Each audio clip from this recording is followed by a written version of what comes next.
Yes. There it is right there. All right. Yes. So, good evening and welcome to Suffering in Silence with Evangelist Tia on Love Bay Afrobeat Music Talk Radio. We're here with you every Friday evening at 7 p.m. Eastern. Love Bay family, we want you to remember that we're rising out of the ashes together. Our topic on tonight is the third gift. And we have with us our co-host, Jennifer Peterkin, host of The Human Experience. We have with us our co-host, Erin Mitchell. And our guest for the evening is J.D. McCabe. J.D. is the author of The Third Gift, and he is also a male survivor of domestic violence. Listeners, if you have any questions or comments for our guest or our co-host, you can email us at sufferinginsilencedv@gmail.com, or you can text 437-778-3299. And with that, I do, listeners, viewers, I feel like it's just been a minute. I just want to say thank you. I want to thank you for being here. I want to thank you, not just our listeners and viewers in Canada and the United States, but around the globe, Africa, Europe, Bahamas, Jamaica, the Philippines, Brazil, France, Russia, China, everywhere. We want to say thank you. We want to acknowledge you on tonight. I want to give a special shout out to one of my friends, Lady Green, Gigi. She's watching tonight. She is a nurse. She's going to be with us at some point. I'm trying to get her on a program, but she's going to come and she's going to share her expertise with us as well. But with that, I would ask Erin, would you go first and greeting our listeners and viewers on tonight? Yes, thank you so much. It's great to be here. So good to be in this conversation that we have every Friday night on Love Bay Radio. This is Suffering in Silence. And again, the organization of Rising Out of the Ashes is something that I am a part of. And I am inspired by the group of people that we work together with, including the founder and director, Evangelist Tia, and my friend now and colleague, Jennifer Peterkin. So good to see you always. And just, it's great to be in a circle of really important conversations that need to happen around the issue of violence, domestic violence, and sexual violence, so that we can all rise out of the ashes together. And I think that that's what this is all about. So thanks for having me, Evangelist Tia, and look forward to hearing from you, JD. I look forward to being part of it. So thank you. Jen, would you greet our listeners on tonight? Yes. Hello, Love Bay. So glad to be back on Suffering in Silence. If you are new to the program, I am one of the co-hosts. I am a survivor of domestic violence myself, and I do advocacy work on a regular basis with Evangelist Tia and Erin Mitchell as well. And I am also a part of Rise Out of the Ashes organization, where we aim to educate and advocate for victims and survivors of domestic violence. And yeah, so I have a really big heart for stories, and it's one of the reasons I love being on here. And I actually interviewed JD for my podcast, The Human Experience, which is about our stories that we live out every day and how they shape who we are. So if you want to follow along on that, you can visit my website, thehxpod.com. Thank you so much. So listeners, before I share some resources, JD, I'm going to ask if you would just greet our listeners on this evening and let us know where your book is available. No, excellent. Yeah, so it's an honor, it's a privilege, it's a pleasure to be here. I thank you for the platform to share my story. So J.D. McCabe, I now reside in the Charleston, South Carolina area. I'm a first-time author. The book is, as you've said, is titled The Third Gift. The subtitle is perfect, I think. It's My Dance with the Devil and Her Mother. And I didn't use that as a subtitle just to grab people's attention. I truly danced with the devil for at least 5 years that I was aware of. And so again, it's an honor. It's a privilege to be here. Anybody that's interested in getting a copy of the book, if they want signed copies, depending on where they're at and which country, I do sign copies for a flat fee of $25. They can just send me a Venmo at The Third Gift. Otherwise, it's available on Amazon, Walmart, Target, all your major online retailers. I also have an audiobook that I narrated from the closet of my home a couple of years ago. So that was an interesting experience. So, and I should say that any of the proceeds from the sale of the book are going to support several different nonprofits. One of them including a center called the Mercy Center for Women, for abused women, for women that have been in domestic violence situations, have nowhere to go with their kids, and I've become really close to the executive director. So I've done some collaborative efforts with them. So any proceeds I'm making from the book are going back and giving back to others. And I think last year I was blessed enough to contribute close to $10,000 through some of the proceeds of the book. And so that's one of the main reasons why I continue to promote it. And again, forever grateful to folks like yourselves that are willing to share such a broad platform with me to share my story. So I'm happy to be here. That is awesome, JD. Thank you so much. So listen, and I wish I had known about the autograph copy, because I got mine from Amazon. I think I'll get another one. All right. I'd be happy to send you one. So listeners, as usual, we want to start with sharing some resources. And again, if you would like to give or donate to Rise Out of the Ashes Inc., you can visit GoFundMe, and you can look for our page, Rise Out of the Ashes Inc., if you want to help us with our immediate and emergency funding. That is how we help victims and survivors going through issues dealing with domestic violence. We help with doctors' visits, transportation, clothing, food, medication. Those things are very important that in your everyday normal life we can take for granted. Those are some of the very basic things that really become emergencies. So those are some of the things that we do. You can visit our GoFundMe page. You can write a check. We have a P.O. box now. If you would like to mail a check, you can mail it to P.O. Box 15, P.O. Box 15, and that is in Drexel Hill, Pennsylvania. The zip is 19026. The first resource that I want to share is Pastor Darius Daniels. He's the pastor of Change Church, and he has several locations in the United States. His website is dariusdaniels.com. His YouTube channel is Darius Daniels TV. And again, I always say that listening to Pastor Daniels, this is if you're at a point where you have done some healing work and you're just ready to go for a deeper healing in the process. You know, I highly recommend that. I want to share the National Domestic Violence Hotline in the United States. Their website is thehotline.org. Their phone number is 1-800-799-7233. For information on male sexual abuse in the UK, you can visit the Male Survivors Partnership. Their website is malesurvivor.co.uk. In Australia, we want to share the National Family Violence Counseling Service. Their website is www.1800respect.org.au. Their phone number is 1-800-737-732. And then in Canada, we have the Canadian Women's Foundation. Their website is canadianwomen.org. Their phone number is 1-866-293-4483. And just a reminder, Love Bay family, wherever you are, whatever country you are in, you can search for and look for the National Domestic Violence Agency of where you live. And the national agency should be able to direct you to a local agency closer to your home where you live. So no matter where you are, there should be help available. And if you need to reach out to us to help you find it, we will do that. So you can email us if you need some help, and we will do our best. So again, Love Bay, our topic on tonight is the third gift. JD, I have to tell you that from the very, very first line of this book, it was, I was just captured and drawn in from the first sentence.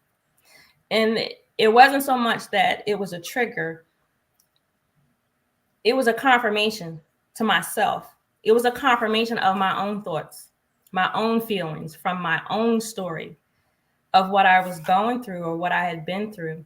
And I mean, even years ago, it was like a validation that I didn't even know I was still needing or was still expecting to receive in some kind of way. It was just, which I think a validation is the best word. From the outset of your writing, I felt validated. Well, thank you. I mean, it's just beautiful. I want to read the first sentence. I was going to ask you to do that. Yeah. Okay.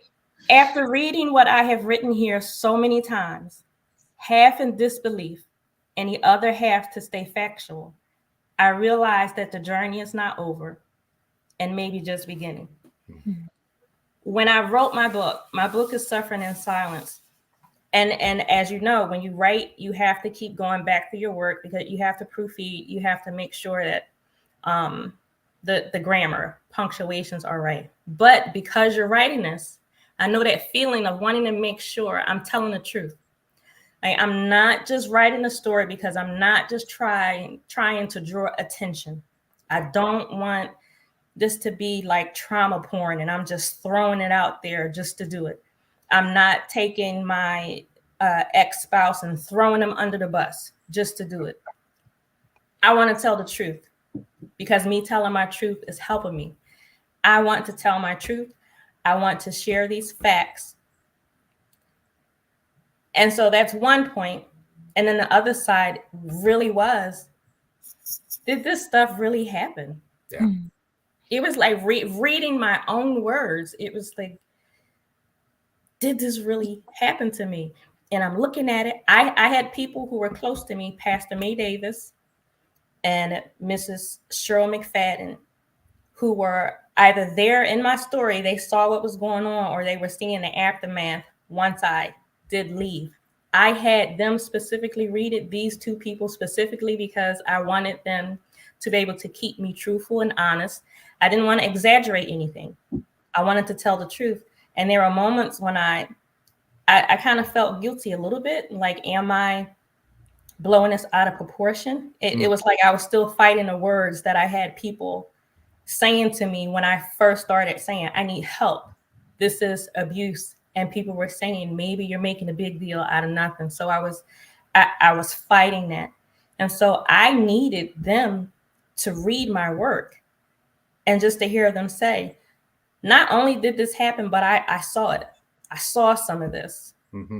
And so to read this, it was like I could feel what you felt, you know, and there were a lot of similarities between my story and yours, you know, one being the length of marriage. I was married for 19 years when I left.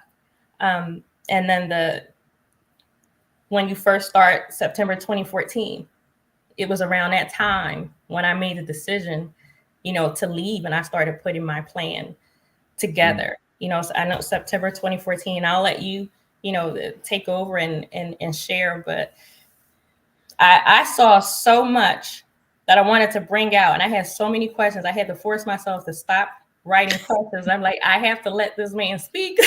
No. Ask the questions away whenever. Yeah, it's hard to believe that. It's September of 2014. Seems like forever ago, and it seems like just yesterday, right? Yes, absolutely. So what I want to do, I would love, I want to read the prologue. Please. And I want to just give this right to you. My very first question is, can you please explain the title and then just go from there? But I just the prologue, and then the floor is yours. Yeah, go ahead. No, listen, you're doing beautifully. Thank you.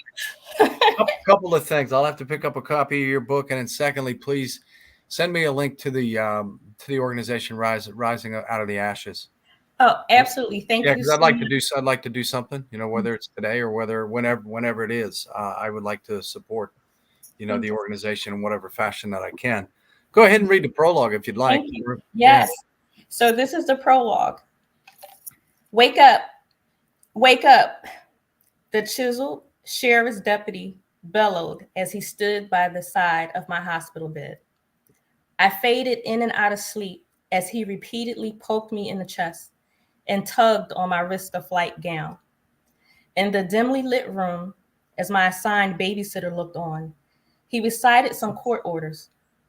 I was too mentally, physically, and emotionally exhausted to care or comprehend what he was saying. The only thing I vividly recall from September 16, 2014, at 3:30 a.m. were his words, "You have been involuntarily committed." I just Yeah, it takes me back, and yeah, we're coming up on 10 years, and Yep. on that day I had no explanation at all for what was going on in my marriage. None whatsoever. I had no idea how did I get here? How did I end up in this position? I mean, I do know looking back now, which I think is important for your audience. And I love the fact that you shared all the resources from the outset and all the resources in all the various countries. Because that's the mistake that I made for the first 9 months of going through my journey is I told nobody. I isolated myself. I allowed myself to be isolated. It wasn't a male thing. It wasn't a pride thing. It wasn't shame or embarrassment. I was just confused as to what the hell was going on. But allowing her to isolate me enabled her and her mother, thus the subtitle, to just really hollow me out, from whether it was death threats on our lovely family beach trip, where she threatened to kill me. So her mother did, suggested I was addicted to porn, addicted to drugs. And that was just part of the downward spiral. A couple months later is when I end up, involuntarily committed. And there's a lot behind it. And it's all packed into the book. And so the title of the book, you asked me to explain it. The first two gifts are my kids. And my second gift, my daughter is getting married next Saturday. So I'm looking forward to that. But so the first two gifts are my kids, my son, Billy, my daughter, Katie. And then the third gift, believe it or not, was once we had separated. There was a lot of craziness in between. But once we had separated and we're sitting in separate rooms, separate town condo setup or whatever, attorney going back and forth with our attorneys, the third gift was where she made the accusation that I gave her sexually transmitted herpes. And it was the gift that ultimately would set me free emotionally. It was the beginning of, it was the man above. Okay. So I'm glad you referenced the pastor early on. I'm a man of faith. I've always been a man of faith, but my faith has become even stronger. Adversity will have a way of doing that. You either run from your faith or you run towards it. I ran towards it. But that accusation opened my eyes to the fact that everything you've been accusing me of doing, she's been doing.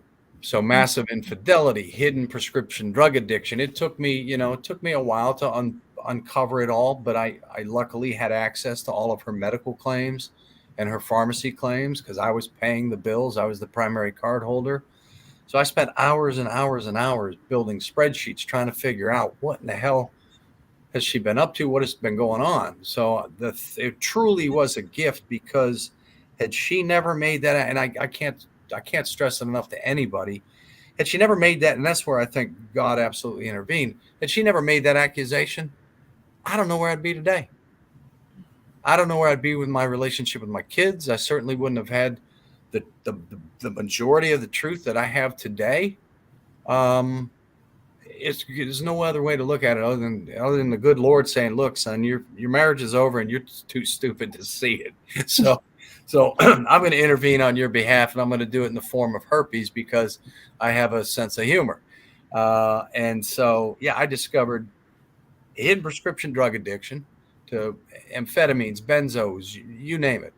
I would later discover that she used our kids for 2 years to fill 600 days worth of amphetamines in their names over the course of 20 months because her, what she call them, her miracle worker, who was a guy that was more than likely just writing prescriptions for cash because he never took insurance. He got into trouble with the North Carolina Medical Board and with the DEA for inappropriate prescriptions of narcotics and so forth, so on. So her supply had run out. But again, had she never made that accusation, I wouldn't have discovered the truth. And she either did it because, and I'll never know the real answer, I think it's because she was certain she had infected me. So, 3 weeks before I was alienated and manipulated out of my home, she used our daughter to do that, used her as a weapon to do that. We had been together 3 nights in a row when we hadn't been intimate in 4 months. So now, as I look back on now and even a few years ago, as I was peeling this all back, I mean, the only time when she was intentionally trying to infect me with something. Mm. And you guys talk about sexual abuse, and I was sexually assaulted by her on one occasion, to the point where I got up and I had blood. As I'm going into the bathroom, I see blood running down the side of my face. I don't know what she cut me with. I have no idea, but it was just that violent and that aggressive. So, it does happen to men too. And the only reason, there's many reasons why I wrote the book. I didn't write the book to make it a men too versus me too, because we are equal opportunity offenders. And I have learned that, emotional and psychological abuse does not discriminate by gender. It's about 50-50, right? Mm-hmm. Now, the sexual abuse and the domestic violence is probably more heavily weighted towards men being the guilty offenders. But my female therapist at the time said, when you're done with this, and we had no idea when it was a 5-year journey through hell. She's like, when you're done, you need to write a book, because there's not enough books out there, if any, about men on the other side of the equation. Mm-hmm. So thank you so much for being here, for sharing your story. Yeah. I want to take a moment to emphasize, I want to say to men who may be listening to us, or to others who know men who may need to hear this, you can contact these same agencies. Help is available to men through these agencies. So there's not a different pathway that you have to go through. You can call the National Domestic Violence Hotline. You can call the national numbers for wherever you live, or go to those websites. There's not information that says this is for you if you are an abused woman. This is for you if you are an abused man. No, this is for you if you have experienced domestic violence or sexual assault. So we want to encourage men to get this information. The second thing that I wanted to say, you used the word allow. And I want to point out that, and I've heard Jen say this a lot, abuse is just insidious, mm-hmm. to the point where you don't know.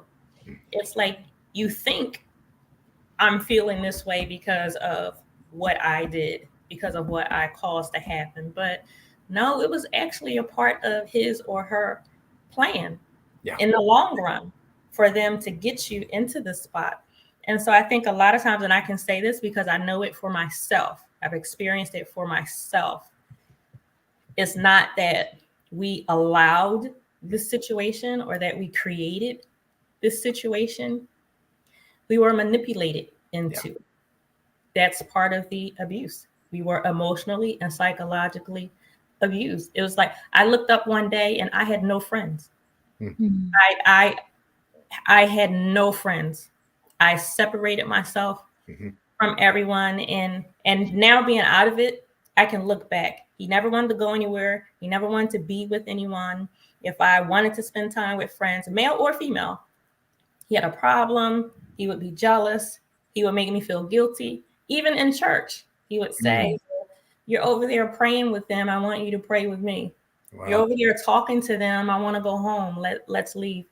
And, I felt like I'm doing what I need to do for my family. So I'm going to distance myself from these people over here who were really friends.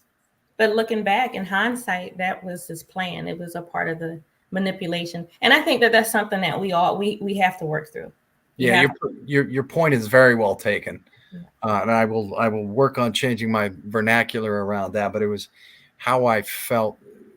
I don't feel that way anymore, but it's how I felt at the time, is that, man, you should have, how did you not see this? How I'm reasonably, the biggest thing I had to get over was kicking myself, blaming myself because I'm reasonably intelligent, and you go, how the hell did you miss this? How did you allow this to happen? Especially when I ended up in the psych facility for 9 days, 2 different facilities with a police transport in between the two. I'm like, how did I get here? What happened? And the other thing I wanted to say, to your listeners, because I've said this to, and she did that with me too. I come from a very large family. I've got 5 brothers, 3 sisters, marrieds, and a bunch of nieces and nephews and grandnieces and nephews. And that's one of the blessings that's come out of this situation is you rebuild bonds that had been broken. You strengthen things, and the strength of my family and the love of my family has never been stronger, and it's fantastic. So there's been a lot of things that have come out of this that have been blessings. But as I started getting through the other side of it, you get family and friends that come forward and say, we knew some things were off. Yeah. We could see her pill eyes. We could tell that she was on something or something wasn't right. And I'm like, why didn't you say anything? So that'd be my message to somebody out there. If you've got a friend or a loved one that you suspect something's not right, or you see something that doesn't sit right with you, yeah, it may cost you a friendship or whatever, but damn it, say something. Mm-hmm. And if they're not if they're a true friend, they will allow you to have that conversation. They will allow you to have that adult conversation with them. But say something, for God's sakes. And I wish a few people had said some things to me. And they did. Yeah. And I took issue with after the fact. It was like everybody had something to say afterwards. It was like, I don't need it now. I don't need to hear the opinions now, so I wholeheartedly understand that. Yeah. We saw the train coming. We just didn't want to tell you. Yeah. Yeah. Until it crashed, and you still didn't say anything then until I did. Well, I crawled out of the train, and you said, "Oh, thank God you're still alive." Yeah. Wow. Yeah. So, I want to ask you about sure. the protein powder, mm-hmm. and then I'll open the floor for Jen and Erin after this. Reading through the story, what was a trigger for me was the protein powder. Wow. Because I use protein powder on a regular basis. Like I exercise all the time. I was an avid runner. I don't run as much. I do more walking now, but mm-hmm. kickboxing, lifting weights. I'm always doing a protein shake. Like I have like more. I do more protein shakes than I do actual food. Mm-hmm.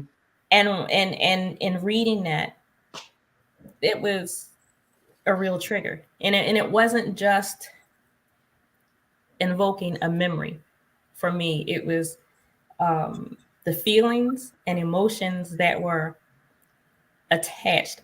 I vividly remember not only knowing that my ex-husband was capable of taking my life, but knowing that he was going to do it. If I did not make the choice to leave that house when I left, I knew he was going to do it. I knew it was going to happen. And so when I read about the protein powder, it brought all that back to me. Now, he used to play with knives all the time. And so I thought that was how he was going to take my life, with a knife. And he used to play with knives in front of me and just all kinds of things. So I want to ask you, how do you handle the memories and reminders or triggers that may come up for you? Because all this week, every time I make a shake, it's it's not it doesn't cripple me. I'm not, I don't go into a shell, but it's like, man, I think about it. Now I'm in a better place today, so I think all the good, the counseling and my support, and I have Jen and Erin, so I wasn't crushed. But I had the thought, it just brought back those memories. So how do you handle anything that may be a trigger for you? Yeah, I mean, to be honest with you, so when the book came out, and so at the time the book came out, it was right around as COVID was hitting. My mother had passed away. I had a lot of additional life things coming down on me. I went back into therapy for a little while, and that was for 5 or 6 months that I went back into therapy. And that's one thing I've recognized, that look, if If you feel that you need to talk to somebody, go talk to somebody. But aside from that, I haven't been in therapy. The way I haven't had my biggest triggers or my biggest PTSD, believe it or not, was from my time in a psychiatric facility. It was the young kids that I was in there with. It was a weird, I obviously had never been in a psych facility, but the living arrangements shocked me. I was in there with teenagers, young adults, older adults, men and women. We're all kind of commingled. And well, I guess this is a weird setup to begin with, but there were a lot of kids, young kids in there that legitimately had made attempts to take their lives. And, you can only stare at the walls for so long. So you start talking to some of them and hearing their stories. And maybe they decided they wanted to confide in the old man, myself here. And they're like, yeah, we're not getting any help. And they're sending me home tomorrow. And I'm afraid I'm going to take my life when I go home. So I would have nightmares about them showing up on the porch of my home with guns to their head and me not being able to do anything about it, and then you wake up in a cold sweat. But I think that was all triggered by the book coming out and all sorts of things. And as you had talked about, Evangelist, is when you write it, and even now, if I open my own book and read it, I go, I forgot all about that. I forgot that happened. I tucked that away. But for me, where I finally found peace was probably a year and a half to 2 years ago, was truly a shift in my mindset, focusing more on gratitude, right? Gratitude and humility, and gratitude for being alive, gratitude to the man above for getting me through all of it, get my kids through it, keeping my kids safe, making my kids, having my kids make very positive choices when they could have gone in several different directions because they endured this throughout their college and high school careers. So it's just really a mindset shift of gratitude rather than focusing on, on the negativity. And it's really my faith in putting God more front and center is where I truly found inner peace. But if things were to pop up again that I needed to go talk to somebody, I wouldn't hesitate to do so. Awesome. Yeah.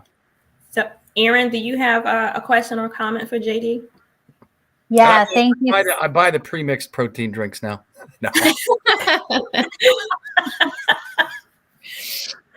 Oh my. Full disclosure, JD, I have not read the book. So looking forward to that. Really appreciate you sharing what you have so far. And, not at all. I think I have, a couple of things. One is I'm one of 10 children, so I just had to share that with you because there's only a few of us out there. And yeah, I'm 5 of 9. I'm 5 of 9. So yeah, I'm the middle neglected one. Yeah, where are you in the order? I'm 10. Oh wow, you're the spoiled one. Okay, I am the squirt. Yes, yeah. By the way, Erin, so when you read the book, if you're gracious enough to do so, that's the name. That's the name I selected for my now ex-wife. So no offense. Okay. All right. Well, between the protein shake and yes, the dance with the devil, all of that is very. That's not her real name. The only thing I changed was the names in a few locations, and I didn't do it for legal reasons because the majority of it's public record. But I did it really to protect the privacy of my kids and to protect the privacy of all those that got pulled into it. There were a lot of people that got pulled in. So anyhow, thought I'd share that. Don't be offended when you read it. So yeah, no, that's a great. That was going to be maybe one of my questions later on about the privacy piece, and thanks for sharing that. Yeah.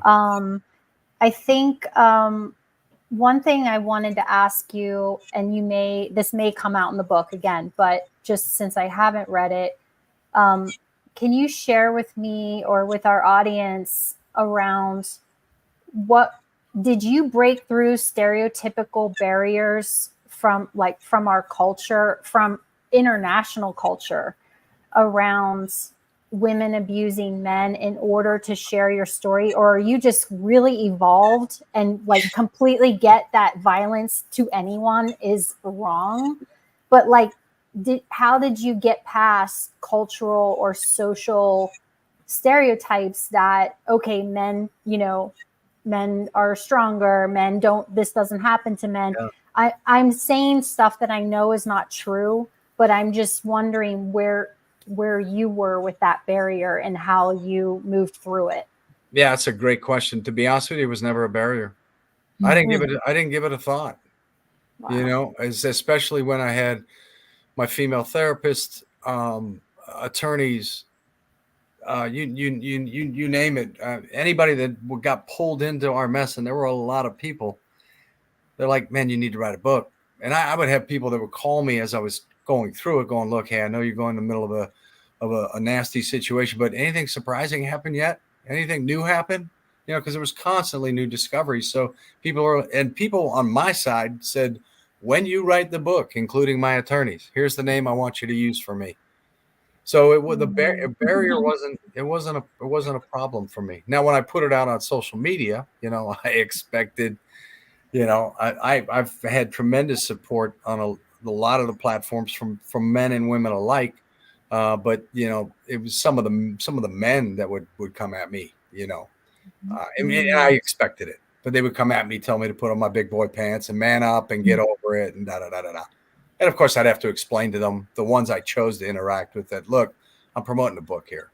I'm promoting a book to support a couple of nonprofits. So if you don't like it, you know, move on. Yeah. But it in short, it wasn't a barrier for me. I never thought twice about it. And I guess I've written it. I've heard from many men that have said, you know, thank you. You know, my brother's going through a similar thing. Mothers that have come out and said, my son has gone through this or is going through it. I've got a current lady that messages me quite a bit on TikTok, which is where the arsenic piece really blew up a couple of years ago. But yeah, she has a son that's going through a very similar situation, and thanked me for the book, because she said we learned some strategies and we learned quite a bit from you from writing it, you know, especially my court proceedings. So the court proceedings are in there in detail, both the domestic violence trial and our alimony trial. I took advantage of the concept of, you know, public record, and got the transcripts for it. So that is phenomenal. And I love that, for one, you didn't see it as a barrier, you didn't experience that.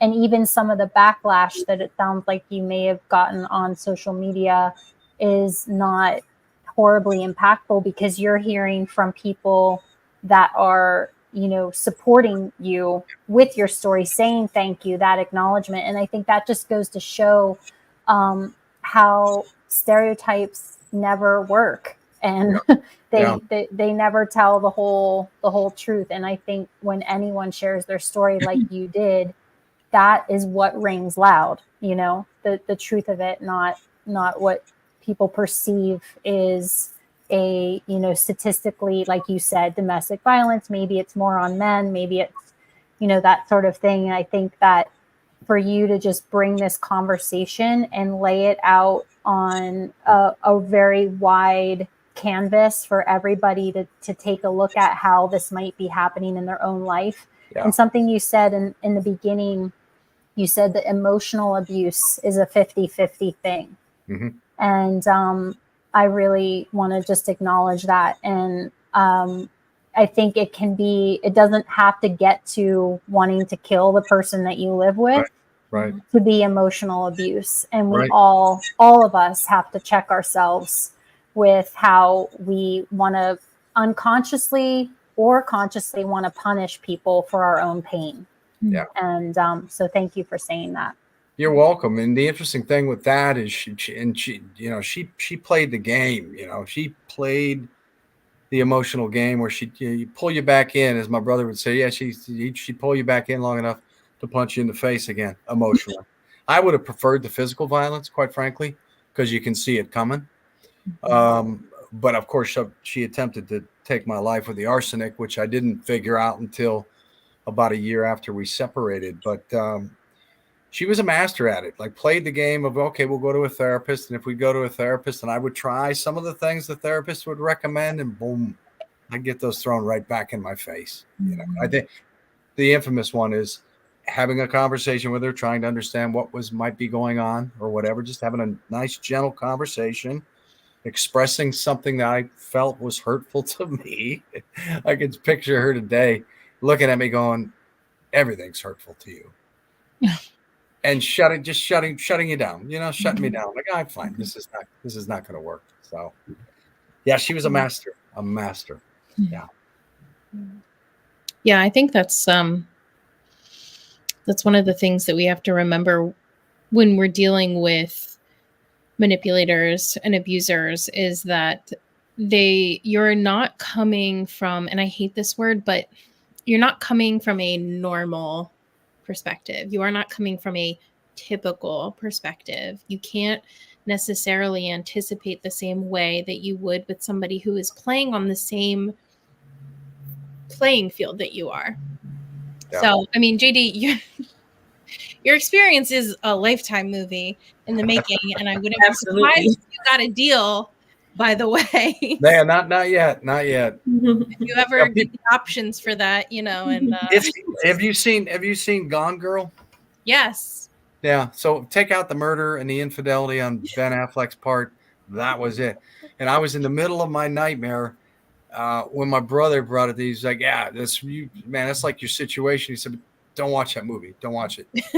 So I watched it. And I'm like, holy cow.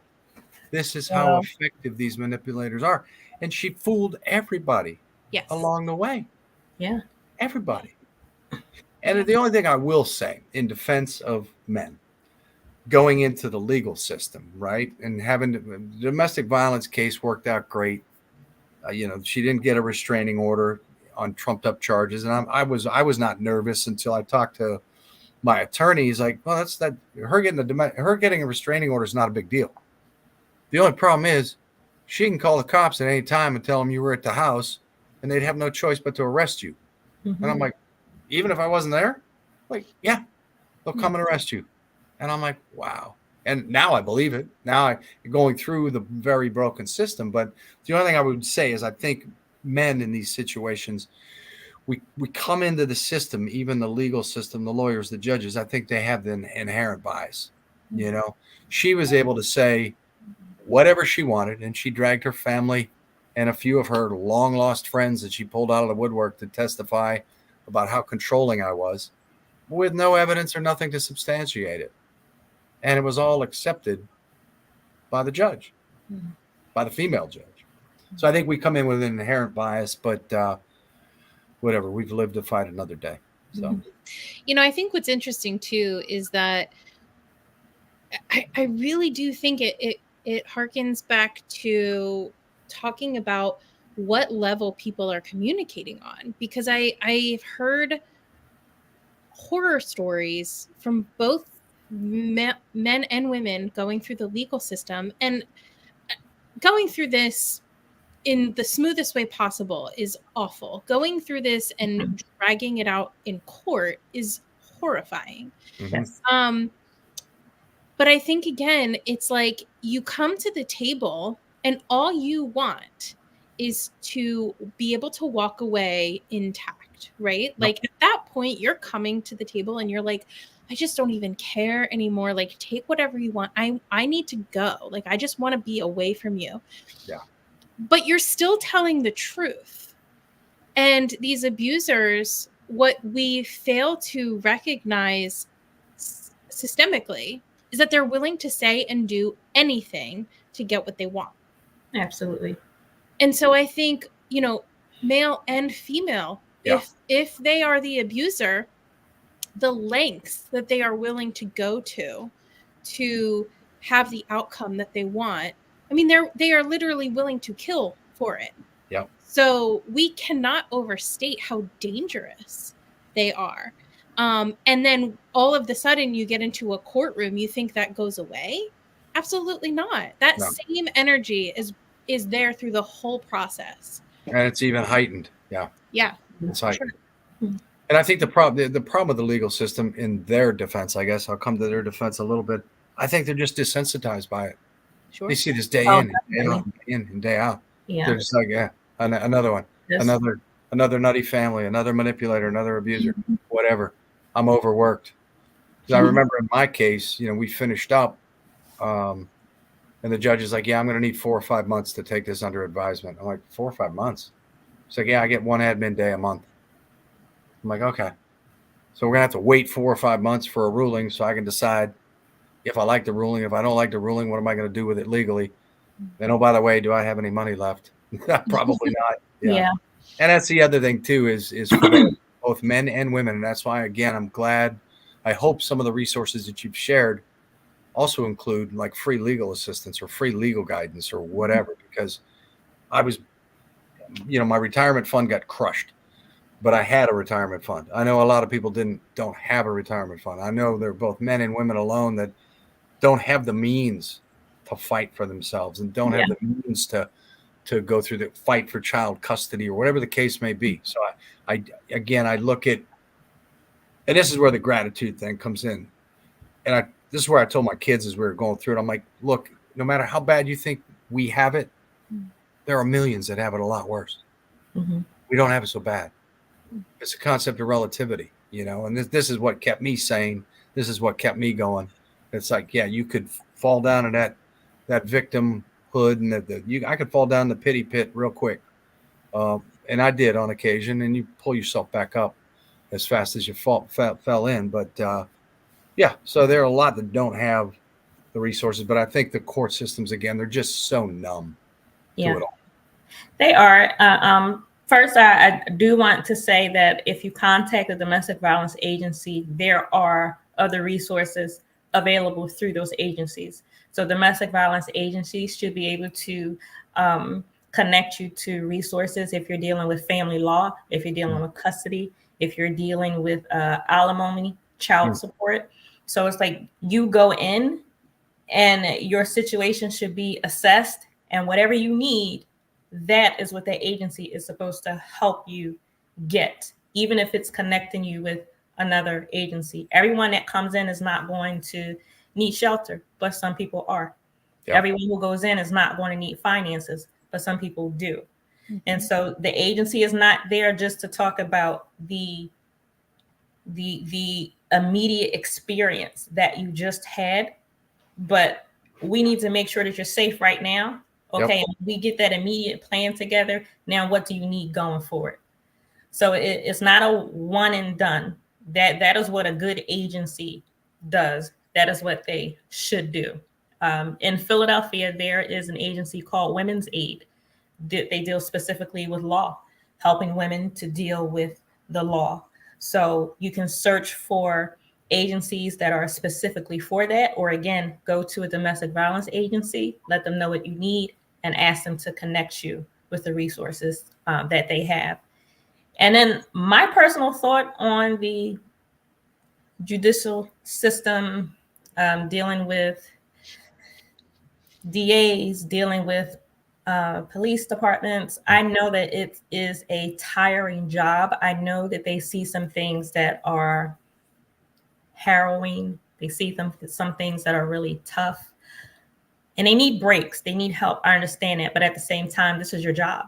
That's right. What you do. So you need some regular training to know how to deal with trauma, to know how to deal with domestic violence, to know how to deal with sexual assault. I don't think that training in these areas should be optional, which, to my surprise, it is. Yeah. But I mean, this is your job. This is what you do. So, and I'm not saying that it's easy, but doing the right thing isn't always easy. And I mean, you have these people in front of you who need your help, who need your assistance. If I need you to walk me through this police statement, I need you to walk me through this case. I mean, it is scary sitting in a courtroom. Yeah. I mean, just to walk in is like, oh my God, the buildings and then you see the judge sitting behind this. It's terrifying. So I need you to do your job.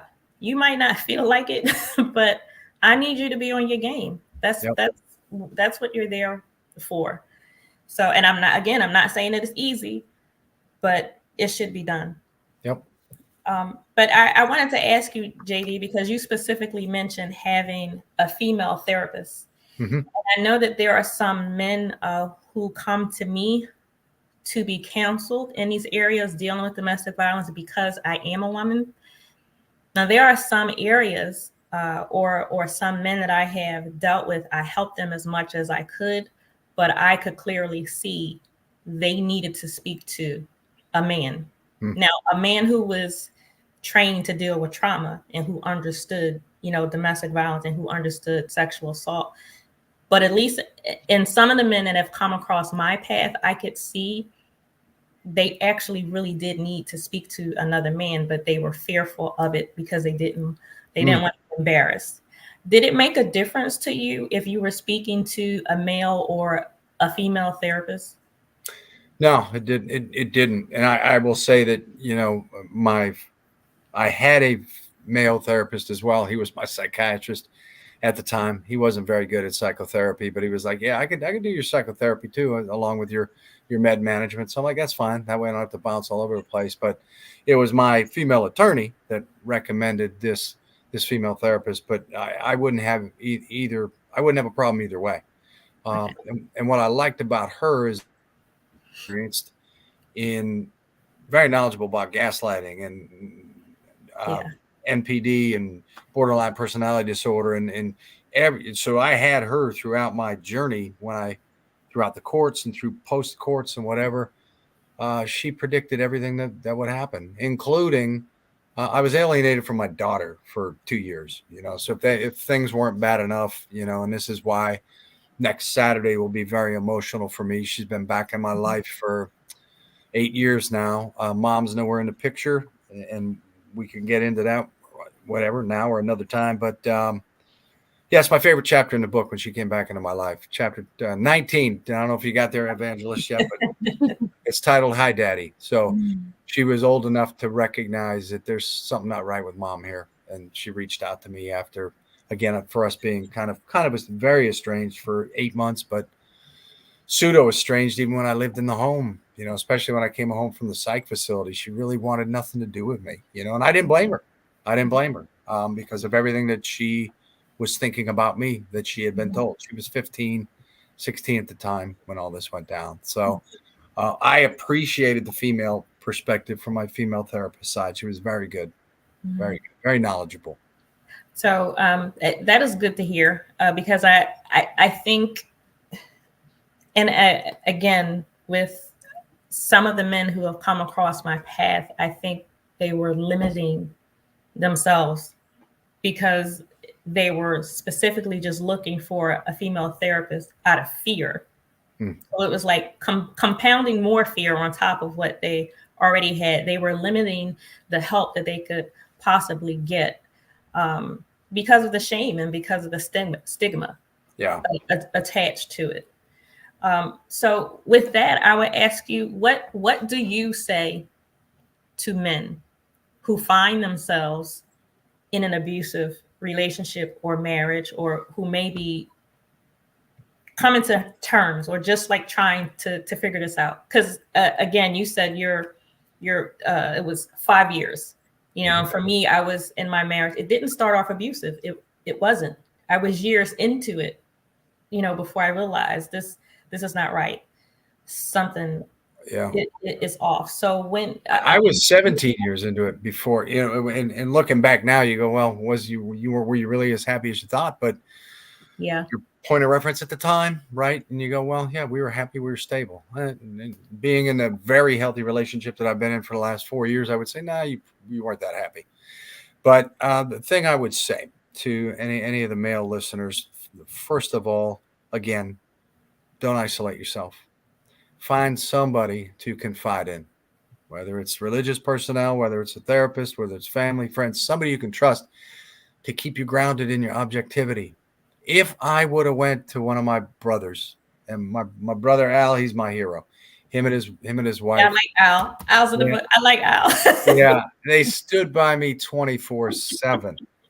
Had I gone to him after what went down on the beach trip in June, when her mother threatened to kill me, suggested I was addicted to porn, addicted to drugs, had I gone to him with that, he would have brought me back to a sense of objectivity to say, whoa. I mean, he certainly would have questioned me. That he lived in PA, I was living in North Carolina at the time, but he would have questioned me, but I would have had a sense of objectivity. So my point is, find somebody to help elevate your objectivity, remove the subjectivity, remove the isolation. And secondly, most importantly, don't ignore your gut. Yes. If your gut is telling you something isn't right, look into it. Now, the compounding thing for me when I started seeing signs and symptoms and other things, I attributed it to her. And Erin, this is where it gets really complicated. A lot of layers in the book. I attributed it to her alleged autoimmune disease. So I'm in the medical pharmaceutical field. I've been in it for 30 plus years. Knowledge is power, but knowledge can be dangerous. I'm talking to docs behind her back that I know personally to go, look, I'm seeing paranoia. I'm seeing delusions, mood swings, agitation. Can that be due to her autoimmune disease? And I'm like, oh yeah, it can attack any organ in the body. I'll never forget my inpatient psychiatrist. He turned out to be a real jerk. But my first interaction with him was like, yeah, man, I wish I would have done additional research at the University of Florida when I was there on the impact of autoimmune diseases, because it certainly can impact you neurologically, your brain, everything. So when I started to see some of the things that were concerning to me, I dismissed those and chalked those up to her alleged autoimmune disease. Mm-hmm. But as we got down into the alimony trial and we peeled back the onion on all sorts of stuff, turns out she doesn't even have a legit autoimmune disease. She was never diagnosed with one. Even though she went to prestigious clinics in Florida, the medical records would reflect she doesn't have one. Mm. And I never asked to see her medical records, being the loving, trusting husband and all that fun stuff. So a lot of the red flags that I started to see later in our marriage, I attributed it to something that I shouldn't have been attributing it to. So talk to somebody, don't isolate yourself, and don't be ashamed. Don't be ashamed of letting somebody know what you're going through. Because I think the stigma is starting to lift a little bit, especially around the emotional and the psychological abuse. And I hope it is. But talk to somebody and don't ignore your gut. If you got something gnawing at you, investigate it somehow. And I didn't get the gut feel that she was cheating on me until the night before our first mediation. My sister-in-law said to me over the phone, she said, Danny, the guilty are usually the accusers. Absolutely. And that was the first night that I went in to her phone records, which I paid the phone bill, so I had access to it. Never went in before. Never knew how to do it. I had to call AT&T to figure out, how do I search her phone records? And lo and behold, who did she make the primary account holder on our phone plan? Our 16-year-old daughter. I'm like, what? They said, yeah. Are you Stephanie? I'm like, no, that's my daughter. No. She said, well, she's a primary account holder. I said, what? Who? She's 16. Who made her the primary account holder? Well, your wife. I'm like, oh, okay. I mean, she was doing all sorts of stuff behind my back that just don't make sense. No. She had a masterful plan for sure. And again, that's why the title of the book is perfect, because without that herpes accusation, I wouldn't have looked. Mm-hmm. I had no reason to believe that she was cheating on me, because she was so sick. I use that in quotations. She was sick from her amphetamines and benzos and other pills. She was what they call prescription speedballing. That, she's in bed at 8:30 at night, wiped out from her alleged autoimmune disease. Wow. I was living a lie for probably my entire marriage. You know what? It's interesting that you say that, because I truly have had that thought about my own first marriage, that it was a lie. Even when I believed that things were good or okay. I mean, hindsight is 20/20. I can look back and I can see I was not happy. Yeah. I was trying to live a life that was the picture that everybody else thought it was supposed to be, and yes. I truly wasn't happy. So I completely understand that. I really do. Yeah. Erin and Jen, do you have a final question for JD? And I have to say, your name is cool. I love JD. It's just cool. Thank you very much. Thank you very much. Yeah, JD, I would just ask if were you, in terms of your character, are you the kind of person that's over responsible? Like, yes. Do you take? Okay, I just wanted to. You're number 1 of 10. So being, or you're number 10 of 10, right? 10 of 10. Yeah. So being 5 of 9, and this again, I've told people, and they think I'm crazy. There's a song. It's I think it's Max McNown, right? He says, "Am I crazy to be grateful for all the pain?" I'm grateful for all the pain because I've learned so much and I've grown so much. But what I've learned through the journey, through my therapist at the time, who was fantastic, being middle child of 9, you're a pleaser. You have a need to be needed. And with all her illnesses, and again, I hate to keep using in quotations, but I felt the need to be needed. I needed to be her caregiver. I needed to have sympathy for her. Little did I know a lot of this was self-induced from the medications I had no idea she was taking. But I am absolutely a pleaser. And I won't change who I am, but I have had to learn boundaries with a lot of people. Yes. Mm-hmm. You have to learn boundaries, and people have to learn to respect that. Awesome. Yeah. And the other beauty of adversity there's so many gifts to it. And I call it weed in the garden, right? The ability to remove people from your life that really add no value, that just take. And you find it out with adversity. I found that out with professional colleagues that I helped elevate their careers. I found that out with some of my family, found that out with friends that quickly turned their backs and ran and wanted nothing to do with you. Mm-hmm. And again, it's a blessing. Mm-hmm. Yeah. Thank you.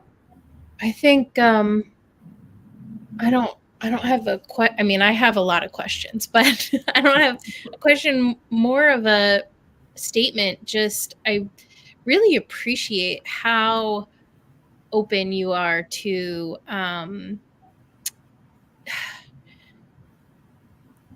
different like aspects of abuse and to different modalities of healing. I think one of the hardest parts in advocacy is, and even in just being a survivor, is after you get over the hump of survival mode and you're kind of coming out of that, and it's the what do you do next, and it's that is kind of the time that you really start to see people hit a wall of just getting really stuck, because you get through survival mode, that your body, your brain has the power to do that. It's when everything stops that you see people really start to struggle.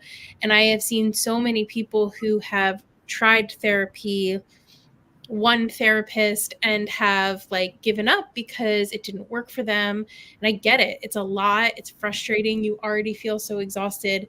But to hear you talk about the different ways that you've walked through healing, the different avenues you've sought out, I just think it's really inspiring as a survivor in general, but especially as a man who is talking about his survivorhood. And then one of the other things that you said about trusting your gut, it's something I've been talking a lot about recently, actually, coincidentally. And one thing that I really have come to believe to be true is that if your gut is telling you that something is wrong, it's probably already worse than your mind thinks it is. Yeah.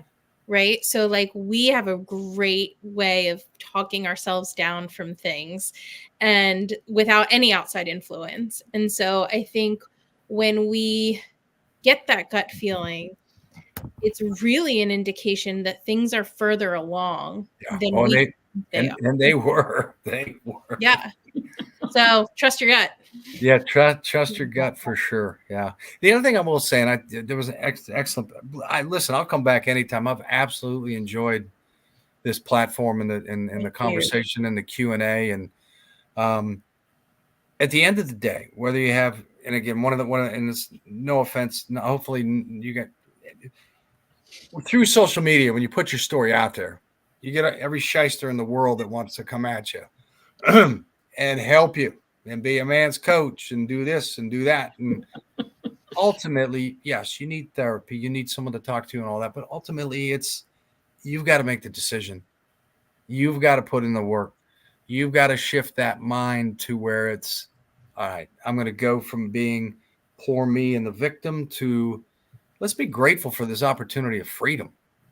And to your point, Jim, what are you going to do with it now, right? What's your purpose now? And it's an opportunity. I shudder to think about still being in that marriage, had none of this happened. But ultimately though, it's your decision where you've got to put in the work. Yeah. You can have the greatest therapist in the world, whoever, counselor, life coach, whatever, telling you what you need to do, but you got to put in the work. Yeah.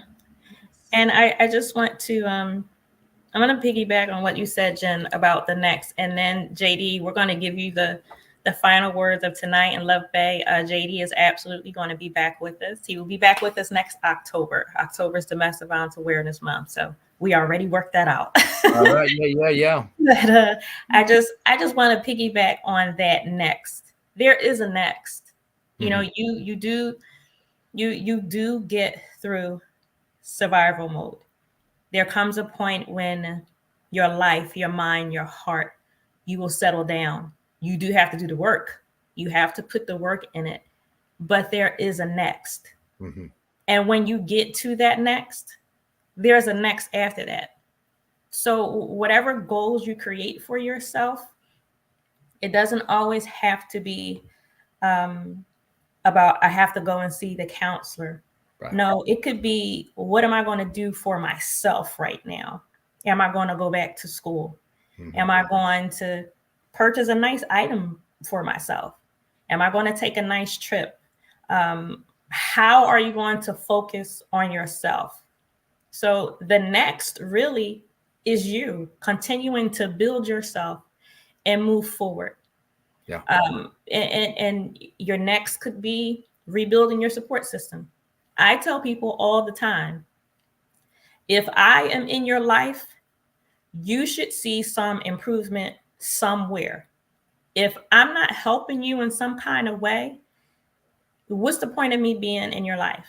If you are not adding value to my life, why are you in my life? Because I don't want to stay stagnant, so I'm not going to let you keep me where I am.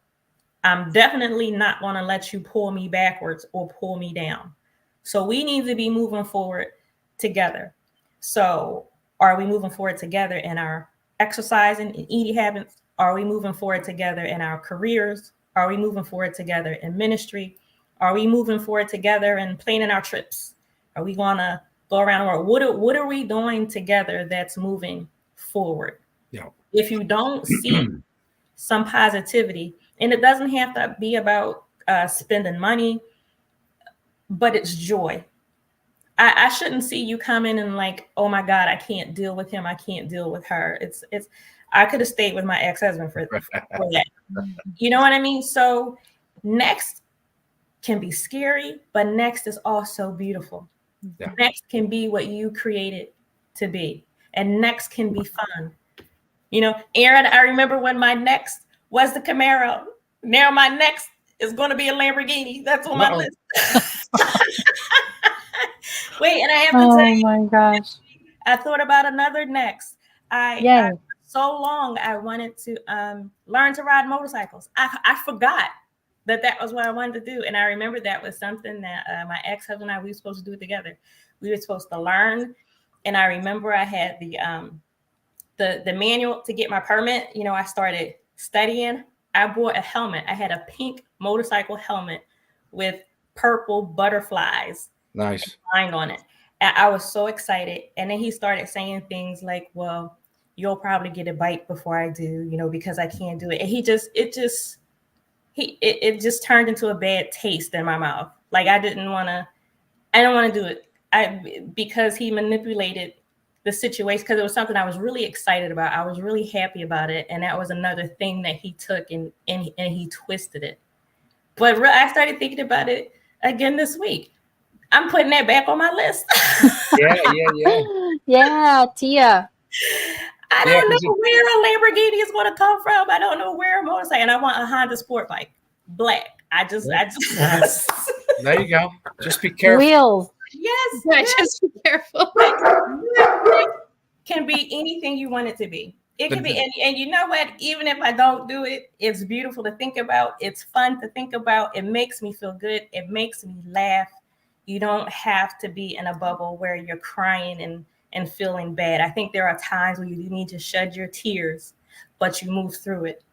And again, there's always a next, whatever you want it to be, however long it takes you to get there. It's okay.